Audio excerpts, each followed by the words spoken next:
নমস্কার বন্ধুরা, কেমন আছেন সবাই? আশা করি ভালো আছেন। আমিও খুব ভালো আছি। চন্দ্রিকা লাইফস্টাইলের আরেকটি নতুন ব্লগে আপনাদেরকে অনেক অনেক স্বাগত জানাই।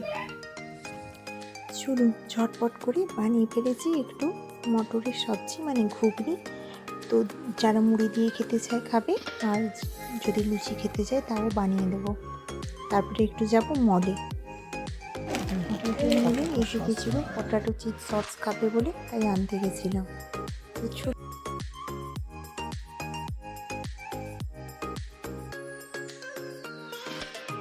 এই যে দুজন একদম অফিসার বসে আছে, এদের জন্য চা চাই আর সঙ্গে হচ্ছে এই যে স্ন্যাক্স।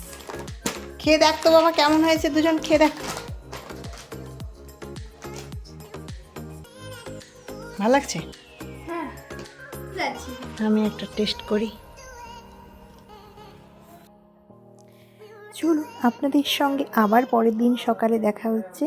তো সকালে উঠে আমি হাজব্যান্ডকে দিয়ে দিয়েছি গ্রিন টি, আর আমি আর এই যে আমার দাদার মেয়ের জন্য নিয়েছি একটু মাটির ভাঁড়ের চা। মাটির ভাঁড়ের চা খেতে আমার খুবই ভালো লাগে। আমি বলছি যে রাধা যে কৃষ্ণকে ভালোবেসেছিল, তাহলে যে তার প্রথম স্বামী ছিল তাকে কি ডিভোর্স দিয়ে দিয়েছিল? আমাকে বলে না একটু। বাবা, তারা তো ঠাকুর, তাদের কি আবার ডিভোর্স হবে? তো ডিভোর্স তো হওয়া উচিত না, কারণ ঠাকুরের হয় না এগুলো বাবা। আর রাধা আর কৃষ্ণর দেখা কোথায় হয়েছিল? বৃন্দাবনে। কিন্তু কৃষ্ণ তো স্বর্গে থাকে, তাহলে বৃন্দাবনে কি কাম এলো? স্বর্গে কেন থাকবে বাবা? কৃষ্ণ তো বৃন্দাবনেই ছিল না? তো বৃন্দাবনে তুমি তো বলছিলে আকাশে থাকে, আকাশ থেকে কি উড়ে উড়ে এসেছে নাকি? আরে বাবা, তুই জিজ্ঞেস করছিস যে ঠাকুর কোথায় থাকে, তার জন্য আমি বলেছিলাম যে স্বর্গে থাকে। তো স্বর্গে থেকে কি এখানে প্লেনে এসেছে? প্লেনে না। বলে না কোথায়? তখন কৃষ্ণ যখন জন্ম হয়েছিল না, জন্মের পরে সে বৃন্দাবনেই তার যশোদা মার কাছে থাকতো। ও, বৃন্দাবনে এখনো ইয়েশুদা আছে? না, আর কেউ নেই এখন। এখন বৃন্দাবন তীর্থস্থান, সবাই বেড়াতে যায়, বুঝতে পেরেছিস? গিয়েছিলাম ছেলেকে টিউশনে দিতে। চল চল চল চল, আর না, অনেকক্ষণ হয়ে গেল। কি খাবি বলেছিলি? পেশু এনেছে, যা খেয়ে নি। না, একটু পরে খাবো। মোমো। ওই পরের দিন দাদার মেয়েকে নিয়ে সোজা চলে এসেছিলাম মায়ের বাড়িতে, কারণ ওরা চলে যাবে পুনে, আর ওরা পুনে চলেও গেছে। আর ছেলেকে নিয়ে আমি চলে এসেছি হেয়ার কাট করতে। ও করবে হেয়ার কাট, তারপরে আমি করবো নীল আর্ট।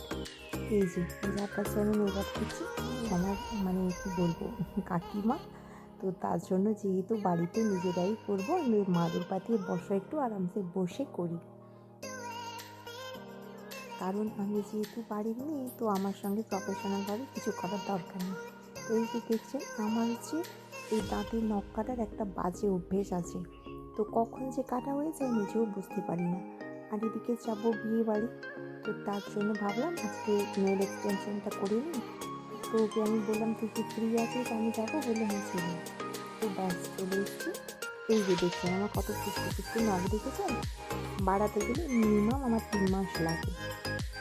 তো যাই হোক, 3 মাসেই অনেক দেরি হয়ে যাবে, তাহলে আর বিয়েতে আমার হবে না সাজুগুজু করা।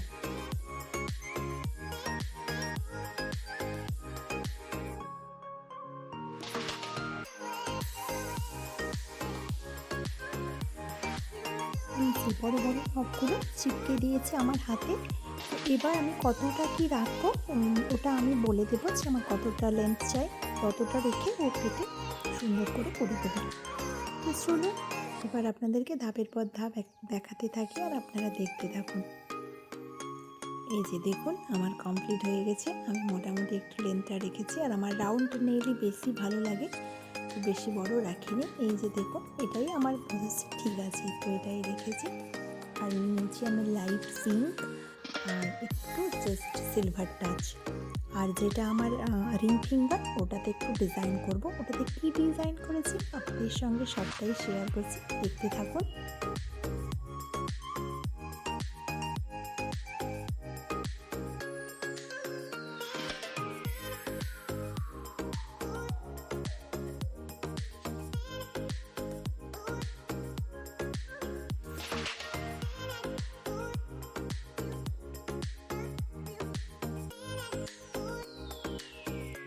এই যে দেখুন মোবাইলের ডিজাইনটা দেখছেন, এটা আমি রিং ফিঙ্গারে শুধু করব, বাকিগুলোতে আমার পিঙ্কই থাকবে।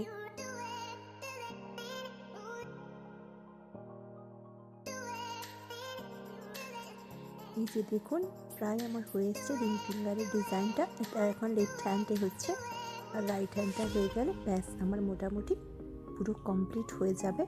তো টাইম কিন্তু অনেকটাই লাগলো। তো যাই হোক, টাইম যতটুকু লাগুক বা বেশি লাগুক ওটা নিয়ে কথা নেই, আসল হচ্ছে আমার কাজটা যাতে ভালো হয়।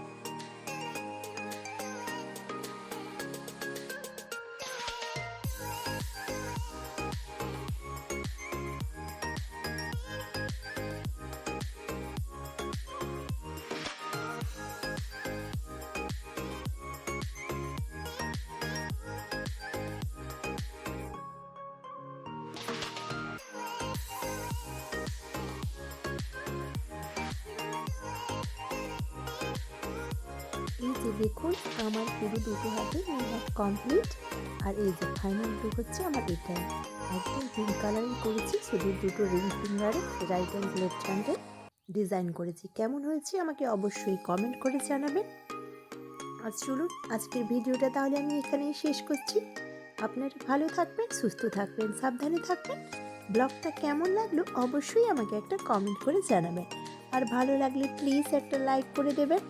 আর যারা আমার ভিডিওটা নতুন দেখবেন, আপনাদের কাছে আমার বিশেষ অনুরোধ আমার চ্যানেলটাকে সাবস্ক্রাইব করে রাখার। আর পাশে থাকা বেল আইকনটা অবশ্যই প্রেস করবেন, যাতে আমি কোনো ভিডিও আপলোড দিলে নোটিফিকেশন সবার আগে আপনার কাছে পৌঁছে যায়। তো আপনারা ভালো থাকবেন, সুস্থ থাকবেন, সাবধানে থাকবেন। আপনাদের সঙ্গে আবার খুব শিগগির দেখা হবে পরের একটা ব্লগে। তো চলুন আজকের মতো টাটা।